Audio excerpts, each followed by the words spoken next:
What's up, guys? I'm Matt Reisinger. And I'm Brent Hull. And the Build Show is on the road today. Where are we, Brent? Baton Rouge, Louisiana. And we are looking at a fine house. Not just a beautiful house. Would you say this is a beautiful house, Brent? It's a gorgeous house. It's well designed, well crafted, and they've got the matte factor. It's an 11 on a scale of 1 to 10. The owner slash builder, Larry, has been watching the Build Show for years and literally is doing all of my means and methods. All the products I use, he's doing it literally the best I've ever seen. And this is an owner builder. Yeah. Not even a long time. It's truly impressive. It's unbelievable. We got some crazy details. Today's Build Show about this beautiful Baton Rouge house. Let's get going.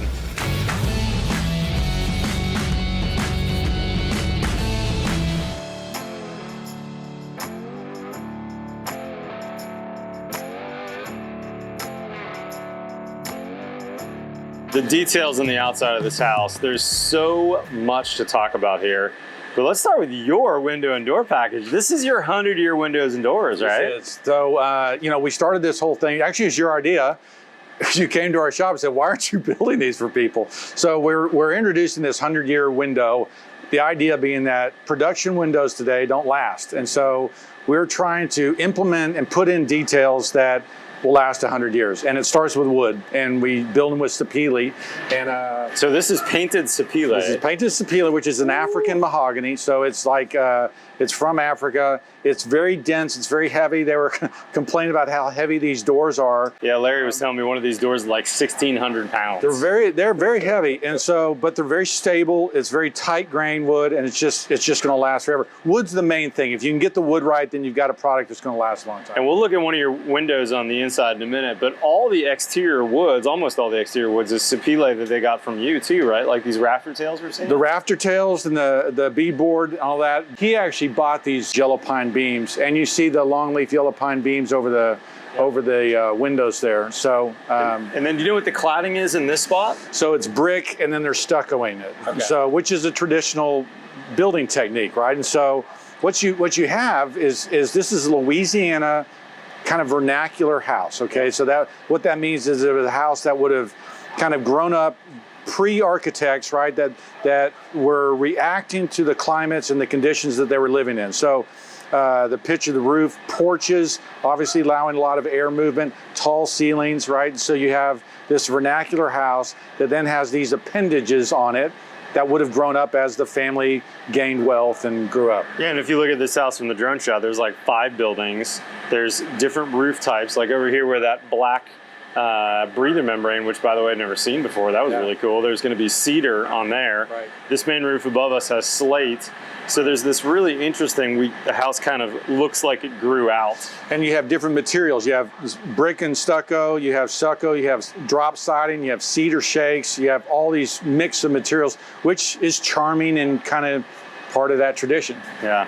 You know, one of the things I love about your houses that you build in Fort Worth is that you'd really easily think that Brent's new homes were actually a remodel. And I think Larry's really nailed that here as well. You'll walk up to this house when they're done and you'll say, is your house 100 years old? Literally, it's because the details he's gotten are so different than most new construction. Yeah, that's really special. So let's, while we're thinking about details that are different, Brent, the first thing I couldn't take my eyes off of when I walked up was these concrete columns. Yeah. Do you know how Larry did these? Yeah, you and I are both struck by these because they line up here. One, they're beautifully crafted in that they've got entasis, which entasis is basically that they're bigger at the bottom and they kind of taper up to the top, which is a classical detail. But then I kept going, well, is it hollow? What are we looking at? Doesn't feel hollow. And this guy made these molds and got all these details right. It's freaking crazy. And they reported like 3 lifts, it looks like. So you've got a different color concrete here and here, and then the top is all one piece. Yeah, so what he explained was that he made the form, poured it in at that little spot there, and then lifted the form because this shape stays the same up to about here. Oh, and then he could pour this one and then lift his mold and then pour the top. And so he laid it out that way. That taper's subtle, isn't it? But It's very subtle. Detail. It's one of those layerings that he's gotten right. It's not a straight tube. It has taper. Again, traditional details that he just maxed out. I love it. Yeah. And for me, the building science is on par here too. I mean, Larry's details are money. This material, if you're not familiar, this is called Alumiflash. This is made up by you outside of Dallas, Texas-based company called Polywall. This is wrapped on the whole outside of the building. It's been on the building for 18 months. It has a multi 2-year plus exposure rating. Still looks like the day it's installed. It's a peel and stick, and it's over a real plywood substrate. So really nice details. And then this material here that's kind of looks like a caulking is their fluid applied that he used for all their details, including like, look at that copper flashing he's got above your window. So when he bricks that, it's going to be a capillary break between the sapele and the brick. So the brick, when it gets wet, won't get your sapele wet. Which I love. It's a great detail. Yeah, no, that's awesome. Anything else we missed on the outside here? I mean, there's so much. Literally, we could spend another hour talking about exterior details. Yeah. One other exterior detail I wanted to mention that I'd not seen before. Larry found this product called Vent Grid. I've not seen this before, but it's basically kind of a 2-inch by 2-inch. It looks like maybe high density polyethylene plastic with some screw, kind of pre-drilled screw holes on there. So you can see they're screwed in every 16 inches onto his studs. And then when his clapboards go on, he's gonna nail his wood clapboard straight through this vent grid and into his 3/4 plywood sheathing. I also understand that it's being used for his cedar shake roof up here, so that now you've got a really nice 1/2-inch air gap underneath the cedar roof. So check it out, his toe boards that are up there are 2x4s that have been screwed down, and you can see they're held up by that 1/2-inch grid pattern. And then he's got a closure, or pardon me, not a closure, a starter strip, I should say, that's the vent. It's going to be a little hard to see, but it's a vinyl piece that looks like it's a kind of J-shaped that has some air holes on it if you look at the very top. And at the top of the roof, he's going to do some type of ridge cap that will get some airflow up there as well. So cool product. I've never seen that before. It looks like it would go up really quickly and give you some really good airflow. I also like that you're going to get airflow in the entire wall, whereas if you do 1-by strapping like I do most of the time, where those 1-bys are, you're not getting any airflow. You're also not getting horizontal flow. So that's a really nice product. Not seen that before. Vent Grid. Brent, let's go see if we can find Larry inside.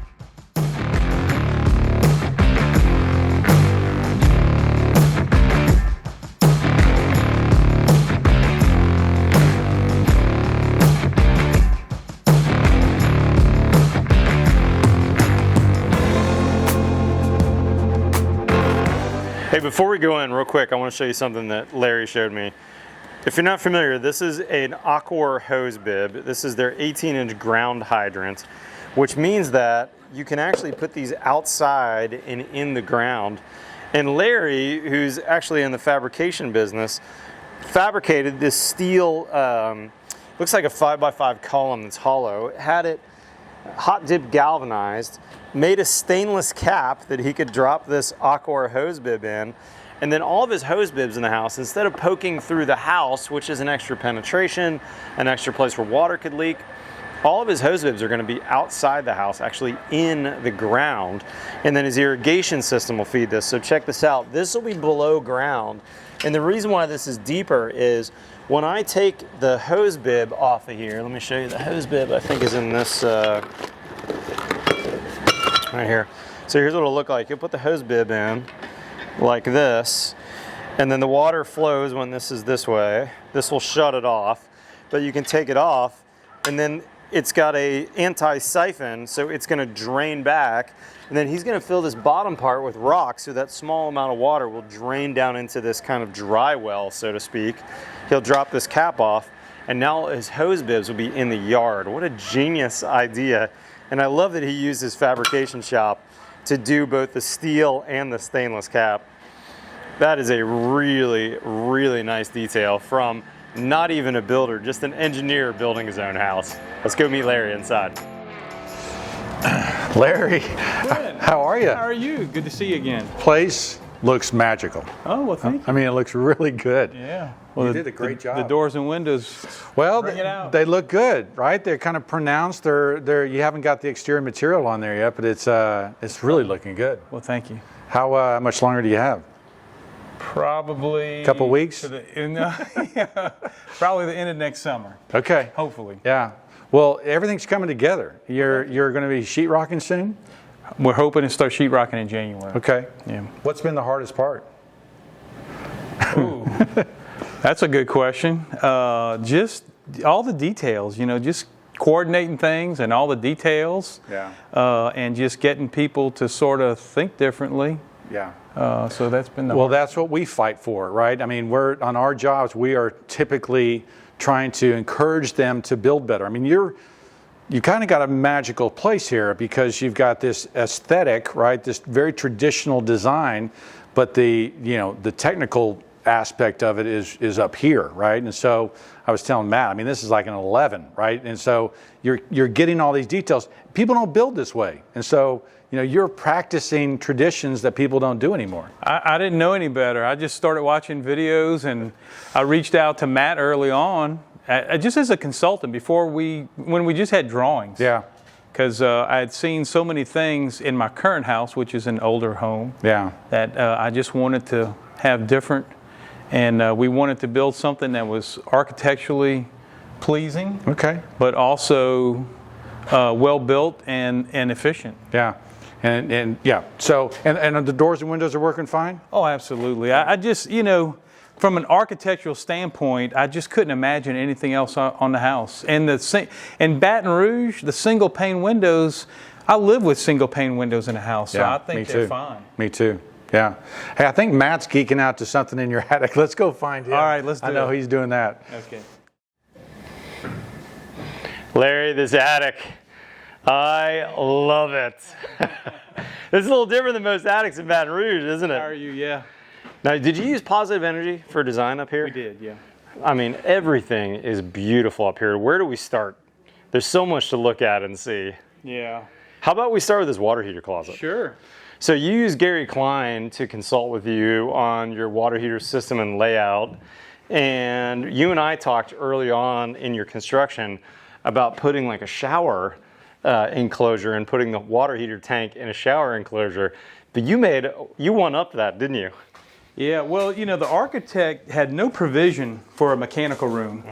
And so when you put me in touch with Gary, he explained the concept of the loops going out through the house and just 2 cups of water before you get hot water. So we did the HTP hot water heater. Yep. And then we knew we had to enclose this in something. So I wanted something to where if anything went wrong in here, we could capture that water and get it out of the house. You basically made a big shower pan, right? Yeah. Up here with a drain. You've got it taped off with this blue stuff just so it won't get stuff down the drain. Yep. And you tiled just a couple inches up on the sides, which is all you need. But this HTP, if it ever has a catastrophic issue, you're not going to flood your downstairs, right? That's right. I love it. That was the plan. Now this is not your standard water heater though. This is a beast. You know much about this product? A little bit. It's basically a 120 gallon holding tank with a tankless hot water heater attached. So it's fast recovery, and you have 120 gallons just waiting for you whenever you call for it through these hot water loops. I love it. And then this is your venting for this too. So one of these is bringing in the combustion air and one is taking the combustion gases Correct. out of the house again. Yep. Which means that when you've got a spray foam envelope, we can just run a PVC pipe out and not have the traditional B vent because this is so efficient. Correct. And we're so tight here with the house that we're bringing the air inlet from under the porch. So that's coming from under the porch, and then of course the exhaust is going out through the roof. Okay. Now tell me while we're up here about your spray foam, your air sealing strategy. Talk to me about this. I noticed your downstairs walls are not spray foamed yet, but you've got spray foam in the attic. Yeah. So we did the natural polymers, which is the very low VOC. It's pretty impressive when you're here on site, and if you've been exposed to other spray foam. I've done it before. It is an impressive product. So we worked with the local spray foam company out of Lafayette. And so that's Brady Gautreaux.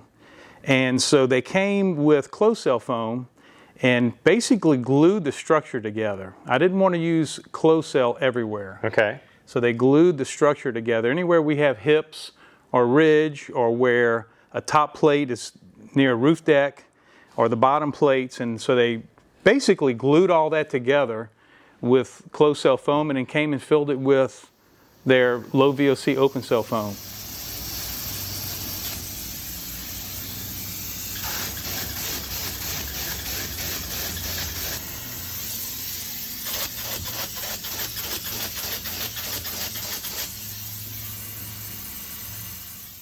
Okay, so this is all open cell at the roof deck. How much depth do you have up here? This looks like 10, 12 Those inches? are 2 by 10s. 2 by 10s, okay. So you got at least 10 inches up there. And we capped all the rafters, and then we did the DC315, the fire retardant on top of paint on top of there. Yep.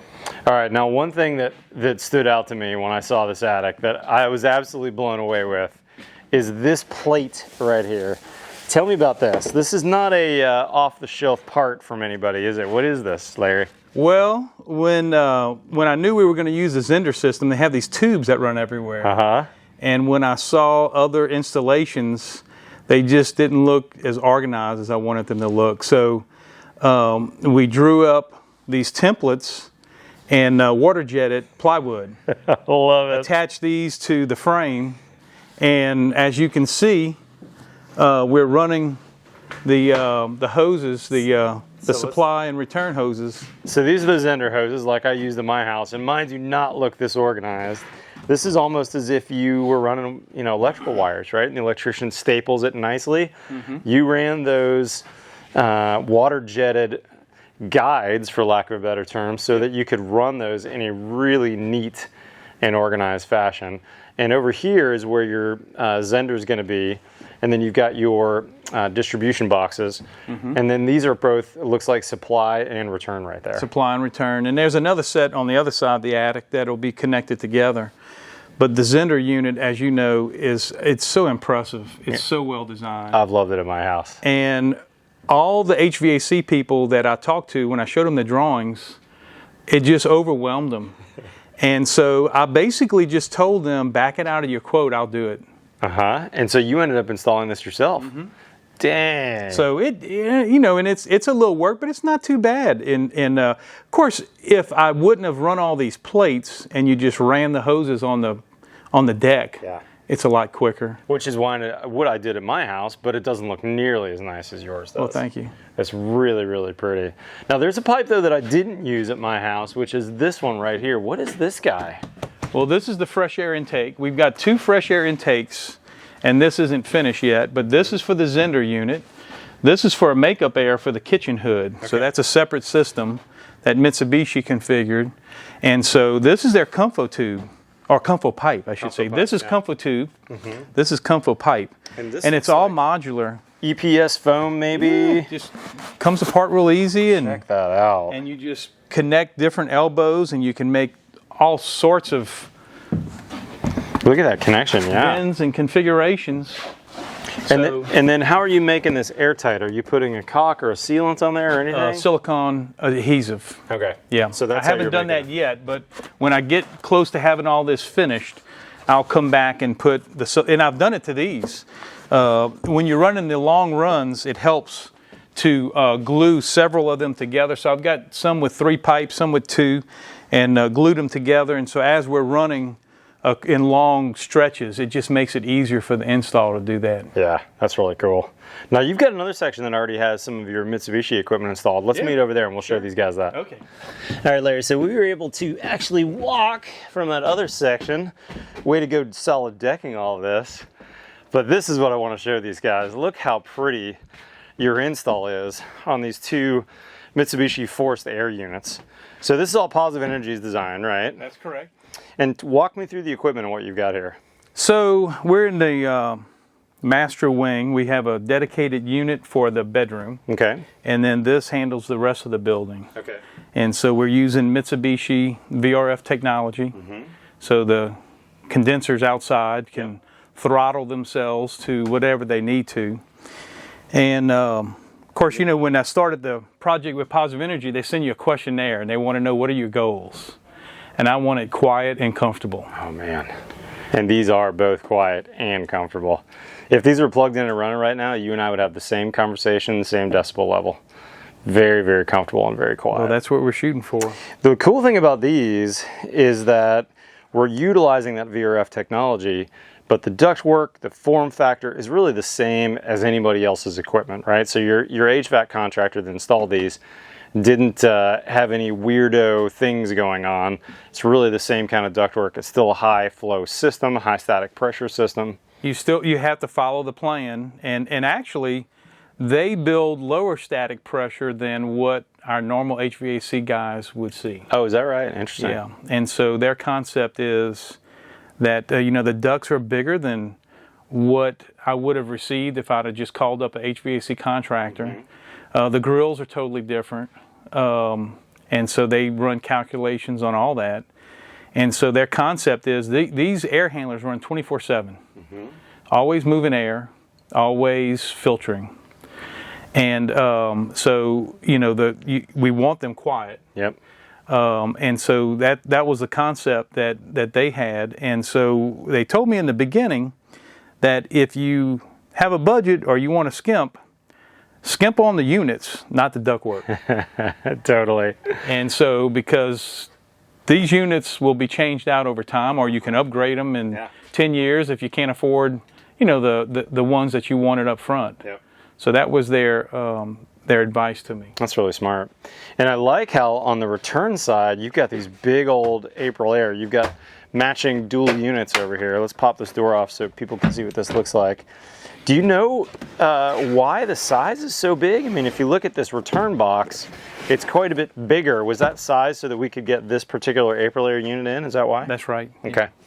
And the beauty of that then is we can do, it looks like a MERV 16 filter, which is a very, very high MERV rating. Correct. And we're not going to drop that static loss. Keep the resistance low. That's really cool. All right, now talk to me about these two white boxes you've got.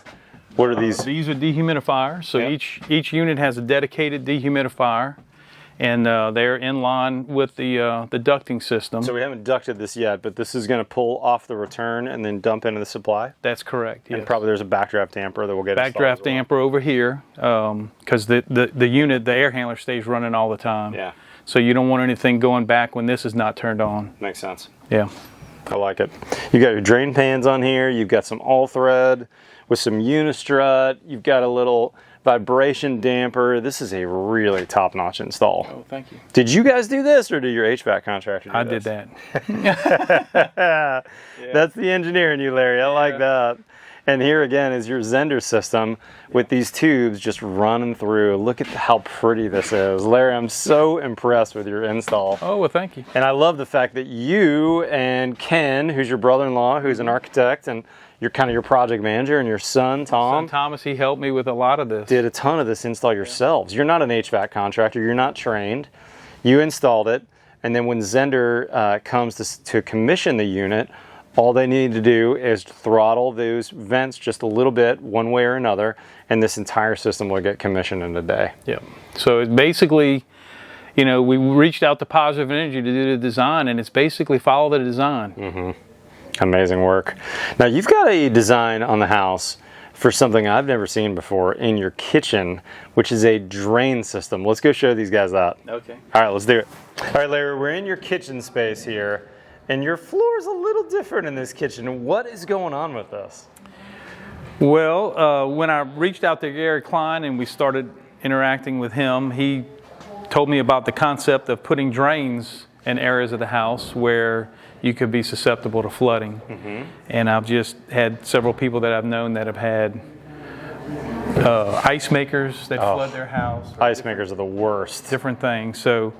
And we're putting a sleeper system in this house. So our finished floor is 3 inches above the concrete, actually 4.5 inches above this. So you've got this step in the concrete. This concrete level seems to be through most of the house.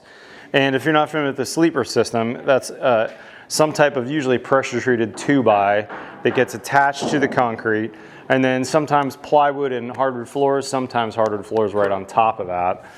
And so then in this kitchen area, recessed, that looks like your concrete guy went down maybe another 1.5 inches? Another 1.5 inches, because what we wanted to create here was basically a drain pan under any appliance that was carrying water. So smart. And so it's basically, I hope we never have to use it, but it's basically designed for a one-time event. And so we have floor drains here and in the butler's pantry. And the black tape represents what in this space? That's an island. Okay, so we're gonna have a ice maker right here. And so the drain's right over the ice maker. That's correct. And then how does the water get from the top of your hardwood floors into that drain? Well, what we're gonna do is in the cabinetry, I'm gonna drill holes under all the appliances, dishwasher, steam oven, the different appliances. And if we ever had a leak, because all these appliances have a hose running in them that somebody at a factory put on, and you hope that they did their job. Watertight. They're watertight, and they last a long time. Yeah. And so if one of them were to come loose and you're out of town, and I've known people who've had their entire house with the sleeper system flood with water. So what we wanted to do here was create something to where if that were to happen, the water goes down to this drain pan and just drains out of the house. So smart, Larry. You one-up me. At my house, I did a dishwasher drain, and that was it. Whereas you drained your entire kitchen. So like you've got a hose bit or you've got a water line here. I'm thinking that's a Miele steam oven maybe. That's correct. It's over there. That's a gas line. A butler's pantry on the other side and a bathroom on the other side of that. Okay. That's all inside of this drain pan. pan. This recess. That's right. Gotcha.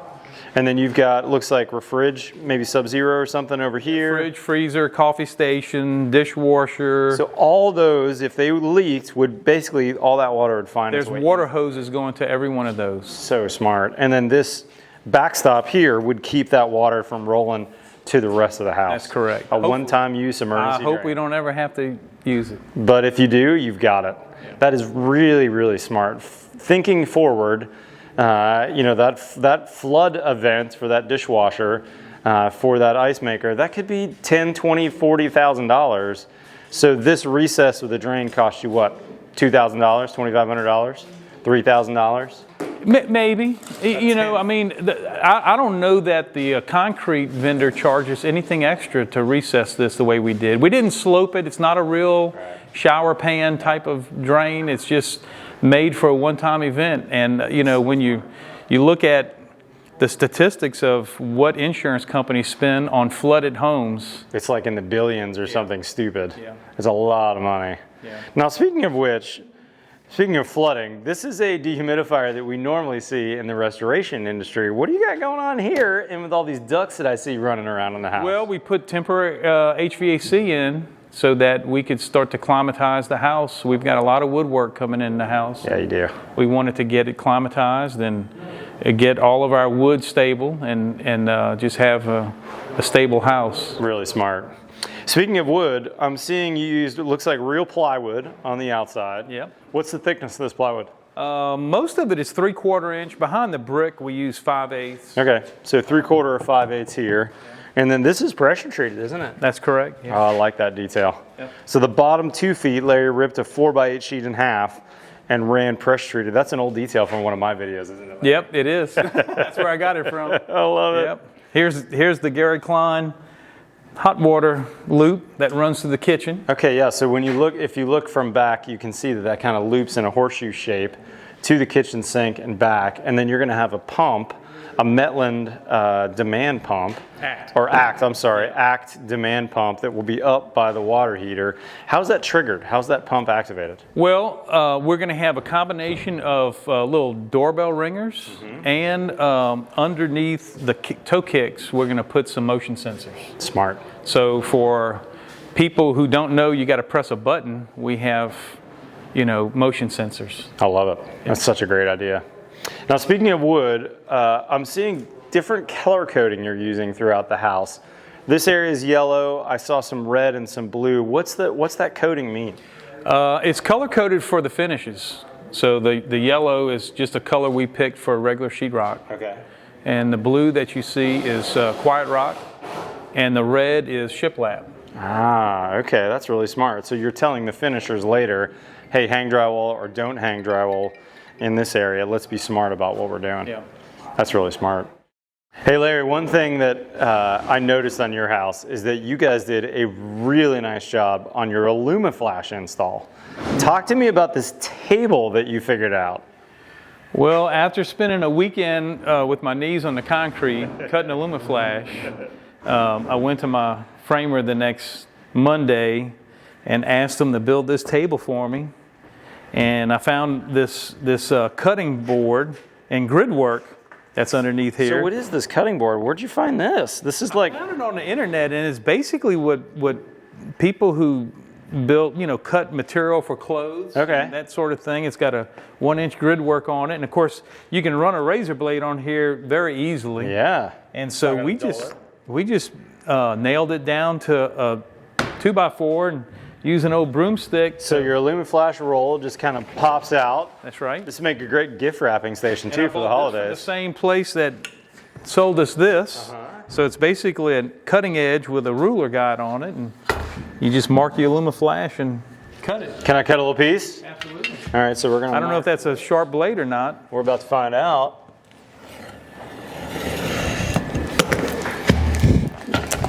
Looks like that's a dull blade. The blade needs to be a little sharper. Oh darn. Okay, well that didn't quite work as well. I got another blade right here. Right there. Take two.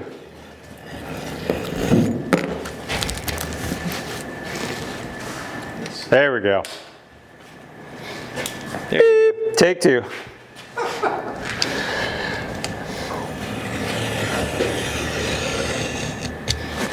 I could also give it 2 stripes. Oh, I didn't even need to. Check that out. And now you can get a 4-inch piece or whatever size you need. That is genius, Larry. That would work for other materials as well, but this works really well for your Illumiflash. And this Illumiflash has been on your house for a little while, hasn't it? Probably 15, 16 months. I don't know how you build a house like this without using that product. I mean, it has a 2-year UV life. Yeah. But my understanding is this actually was a rolled roofing material first, before it became a house wrap. So it basically has almost limitless. I mean, aluminum is not breaking down in the sun. It's an unbelievable product, and it helped us build a very tight house. We got a pretty decent score with our aero barrier. So that was a big part of it, because as you can see, there's no insulation in the walls. Yeah, and so you aero barriered and did a blower door score at this stage, right? Yeah. How about that? What was your number? Do you remember? Well, we didn't finish it because they had some equipment problems, but it started at a 1.06. Basically a 1 ACH 50. Yeah. Dang, for the first house you've ever built, Larry. Impressive, my friend. Larry, what an incredible house. What a privilege to come see what you've done over Well, you inspired it, so. Have you seen a couple of my videos, Larry? I've seen 1 or 2. Yeah. I mean, you're building an incredible house. And what I love about it is that it's not just beautiful, but the science behind everything is really, really top notch as well. This house is going to be around for a couple 100 years. Hopefully. Hopefully my grandchildren will come make a build show video with your grandchildren about a remodel someday. I hope that happens. That'd be really fun. Guys, we'll come back here hopefully at the finish and see what Larry's done, because he's got some incredible millwork from Brent Hull and his team coming for this house on the inside. And there's just so many details. It'll be really fun to see your final install on your zenders and your piping and a bunch of other stuff as well. But if you're not currently a subscriber, guys, hit that subscribe button. We've got new content here every Tuesday and every Friday.